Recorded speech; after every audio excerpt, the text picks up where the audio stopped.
نحمدہ ونصلی علی رسولہ الکریم۔ السلام علیکم ورحمۃ اللہ وبرکاتہ۔ آج کی میری ویڈیو کا موضوع اللہ کے اخلاق اپنے اندر پیدا کرنے کا ہے۔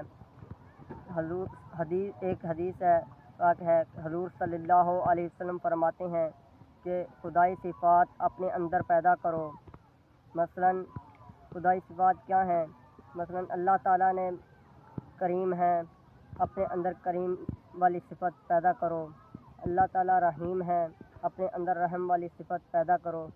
یعنی اللہ تعالیٰ کریم ہے، لوگوں سے کرم والا معاملہ کرو، سختی والا معاملہ نہ کرو۔ یعنی لوگوں سے نرمی والا معاملہ کرو، سختی والا معاملہ نہ کرو۔ اللہ تعالیٰ غفور الرحیم ہے، لوگوں سے رحم والا معاملہ کرو۔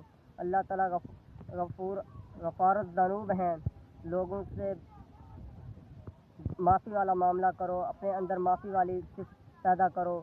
اللہ تعالیٰ معاف کرنے والے ہیں، اپنے اندر معاف کرنے والی صفت پیدا کرو۔ آپ کے سامنے اگر کوئی معافی مانگنے آ گیا، اپنے جرم کا اقرار کرتا ہے، تم اس کو معاف کر دو، اس کی خطا کو معاف کر دو۔ اللہ تعالیٰ ستار العیوب ہیں، پردہ پوشی کرنے والے ہیں، لوگوں کے عیبوں پر پردہ ڈالتے ہیں۔ تمہارے سامنے اگر کسی کا عیب آ جائے تو اس پر پردہ ڈالو، اس کو ظاہر نہ کرو بلکہ اس پہ پردہ ڈالو، اپنے اندر پردے والی صفت پیدا کرو۔ اللہ تعالیٰ قہار ہیں، اپنے اندر قہاریت والی صفت پیدا کرو۔